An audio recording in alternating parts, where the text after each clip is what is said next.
When God first reached out to man, his desire was never for ritual. It was for relationship. From the very beginning in the Garden of Eden, God did not ask Adam for an offering, a sacrifice, or a tithe. He asked for companionship. He walked with Adam in the cool of the day. He wanted to be known, not to be served through lifeless routines. But as humanity drifted from the simplicity of relationship, we built systems, traditions, and religious practices that made us feel holy while our hearts grew distant. We replaced the living connection with mechanical performance. God never intended giving to be a religious act. He designed it to be an expression of love, a reflection of trust. The tragedy of modern faith is that many have turned giving into a contract rather than a conversation. We give out of fear of losing blessings instead of love for the one who gave everything. But God does not need your money. He desires your heart.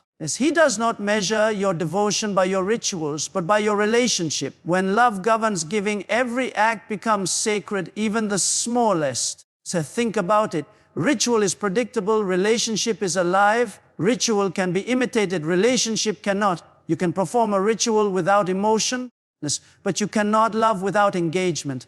That is why many believers give faithfully, yet remain spiritually empty. They are following a formula, but missing the fellowship. God never said, I need your tenth so I can bless you. He said, I am your shepherd, you shall not want. Blessing was always the byproduct of intimacy, not obligation. The human heart craves security, and sometimes ritual feels safer than relationship. Rules are easier to follow than love is to sustain. You can tick a box and feel spiritual. But relationship requires presence, honesty, vulnerability. It asks for the surrender of control. And that's the exact place where God's power begins to work, when we stop trying to impress Him and start trying to know Him. When you truly love God, giving becomes natural. It's no longer a tax, but a testimony. You give because you recognize that everything you have came from Him anyway. Love is not measured by how much you give, but by how freely you give. The relationship transforms obligation into overflow. God is not looking for worshipers who know the rules. He's looking for sons and daughters who know His heart. The Pharisees tithe perfectly, yet they missed the Messiah standing before them. But a humble widow who gave 2 coins out of pure love touched heaven more deeply than all their offerings combined.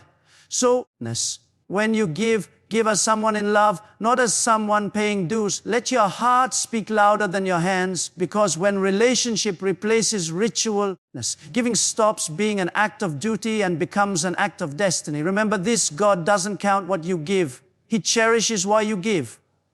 The law commands, but grace in darkness.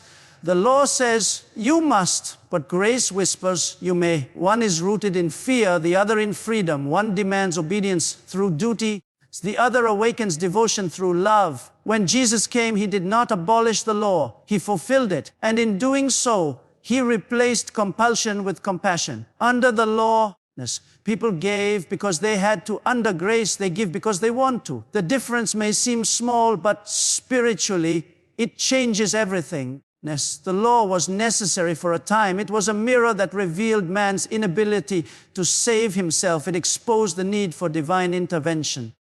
But the law could only instruct, it could never empower. It said, do not steal, yet it could not remove greed from the heart. It said, tithe 10%, but it could not awaken gratitude within the soul. The law controlled behavior, while grace transforms nature. Grace doesn't merely tell you what to do, it gives you the heart to do it. That's why Jesus shifted the entire foundation of giving.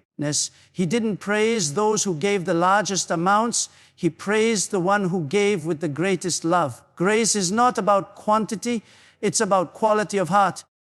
The grace of God doesn't pressure you, it inspires you. When the Spirit of grace enters your life, giving ceases to be an obligation and becomes a response.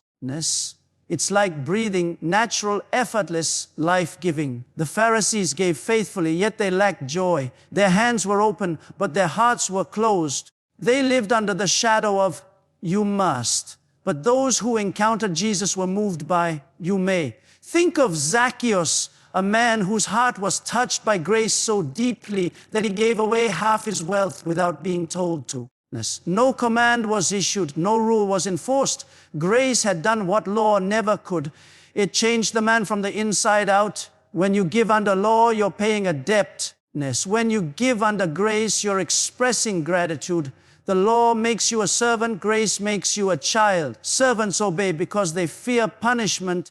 Children obey because they love their father. And that's the shift God has always desired. Not compliance, but communion.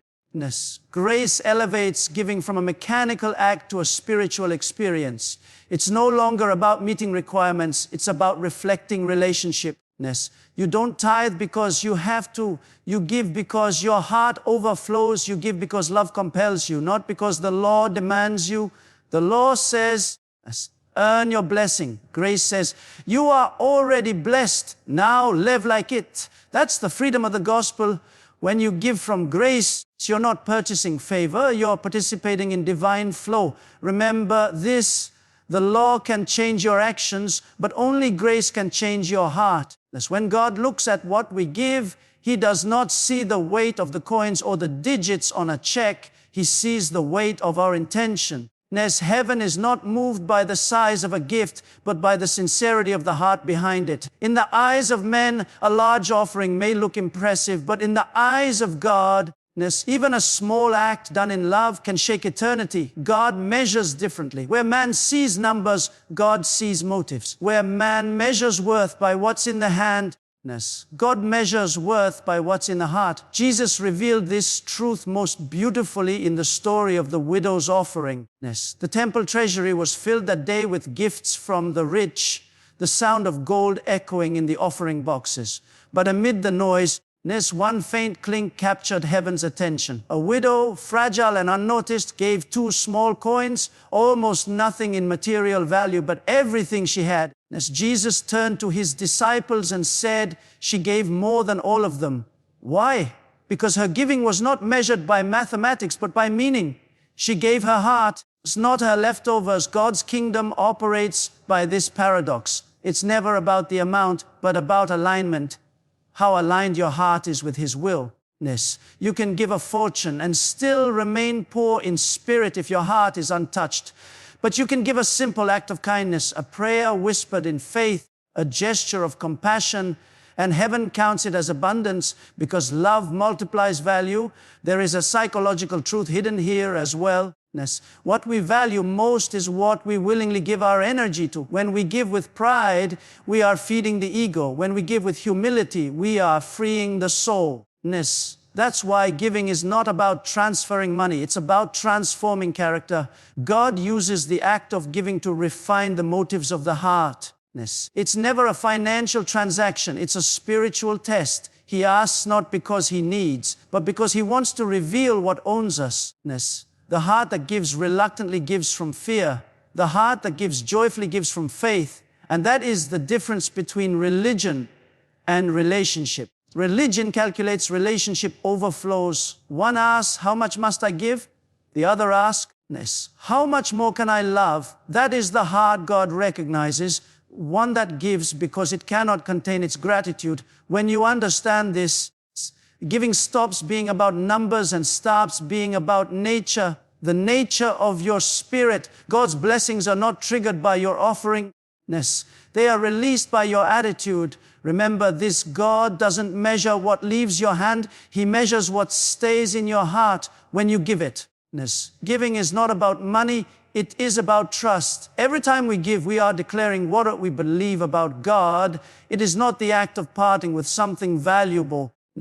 It is the act of saying, I believe you will provide again. The measure of our generosity often reveals the measure of our faith. You see, trust is invisible, but giving makes it visible. It is the mirror that reflects how much we truly depend on God's goodness rather than our own ability. When we withhold, it's often not greed, it's fear. Fear that if we give, we'll lack. Fear that if we release what we have, no one will refill our hands. But faith looks at the same situation and sees it differently. Faith says, I can give because my source is not running dry. The human mind wants security in possession, but the spiritual mind finds security in surrender. God uses giving to shift our dependence from things to Himself. Every person reaches a point in life where God tests not their wallet, but their willingness. He doesn't need what you give. He desires what your giving reveals. The act itself is a reflection of the heart's posture. When you give, you are saying, Lord, I trust your promises more than I trust my possessions. That trust creates a divine circulation. As you release, heaven releases. As you open your hand, God opens his. Psychologically, trust and control cannot coexist. The more we try to control outcomes, the less we trust. That is why many people give reluctantly.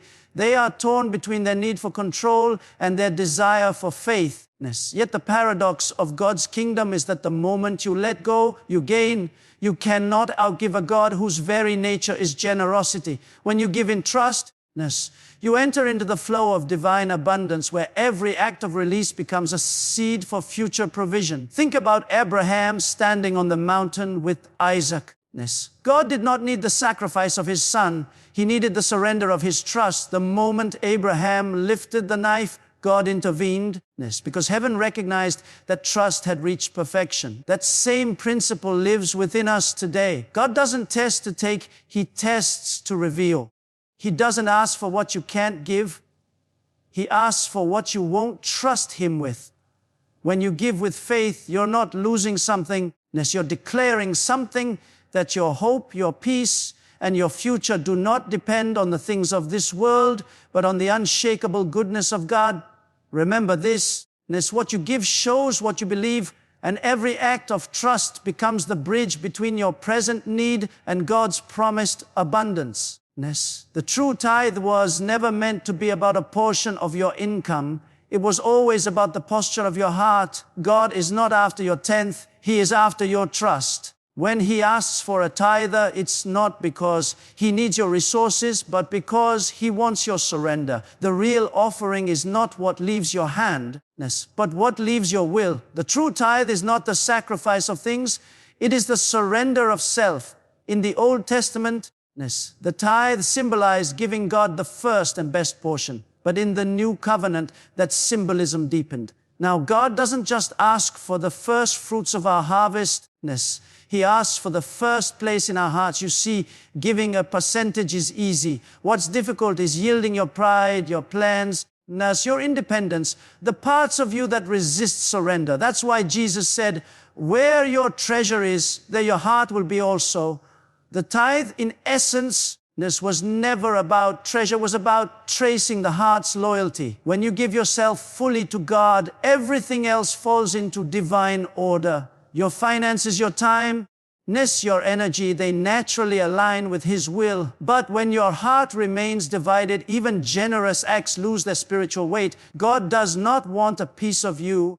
He wants all of you, not because he's a demanding ruler, but because he's a loving father who knows that only full surrender can lead to full freedom. The greatest tithe you can ever give is your obedience. It's waking up each day and saying, Lord, not my will, but yours be done. That moment of surrender is worth more than any offering you could place in a basket. When you yield your desires, you create space for divine direction. When you lay down your will, God raises you into purpose. Philosophically, this is the highest form of worship, not performance, but presence, not ritual, but relationship. The self that clings to control can never experience the peace that comes from letting go. When you tithe yourself, your thoughts, your time, your emotions, you step into the flow of divine grace. It's not about losing who you are. It's about discovering who you were always meant to be when your life belongs fully to him. That is the essence of surrender, not resignation, but transformation. God cannot fill what is already full of self. He waits for the moment you empty yourself of fear, ego, and resistance, because that's when he pours himself into you completely. Remember this, the true tithe is not the gift you give, it is the life you yield. When you surrender yourself to God, you give him permission to turn your ordinary existence into a divine masterpiece. Darkness. The blessing of God has never been hidden inside a rule. It has always been unlocked through willingness. Rules may teach you the structure of obedience, but only willingness carries the spirit of obedience. The law says, do this or else, but love says, I want to do this because He is worthy. God is not impressed by forced compliance. He is moved by free choice.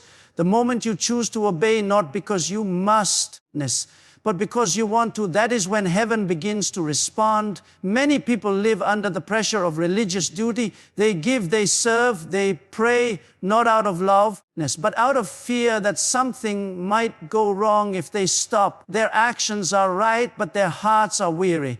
And yet God's blessing was never meant to flow through fear. Fear can make you follow a rule, but it cannot make you experience joy. Blessing flows only when the heart is open, when the act of obedience is mixed with desire and love. In Scripture, willingness is always the key that opens divine favor. When the Israelites built the tabernacle, God didn't command everyone to bring an offering. He said, let every man give as his heart prompts him. The result was overwhelming. People gave so much that Moses had to tell them to stop. Why? Because their giving came from a place of passion, not pressure. When the heart leads, abundance follows spiritually and psychologically. Willingness transforms the entire experience of giving. A rule binds you, but willingness liberates you. A rule tells you what is expected. Willingness invites you into a relationship. The willing heart says, Lord, everything I have is already yours. I'm not giving to gain. I'm giving because I've already received. That shift in mindset turns ordinary acts into divine expressions. The truth is, God does not need reluctant offerings. He desires hearts that overflow with gratitude. The power of willingness lies in its purity. There is no calculation, no bargaining, no condition attached. A willing heart gives, serves, and loves without counting the cost because it understands the source of all things. Such a heart becomes a vessel of blessing, not just a receiver of it. Willingness reveals maturity and faith. It shows that your relationship with God has moved beyond obligation into intimacy. You no longer serve Him to avoid guilt. You serve Him to express love. You no longer give because of what He can do. You give because of who He is. That's when giving becomes a joy, prayer becomes a conversation, and faith becomes a lifestyle. And here lies the secret. The rule may get you started, but only willingness keeps you going. The law teaches structure, but love gives it life. Remember this. The blessing of God is never found in forced obedience. It's found in the joyful surrender of a willing heart.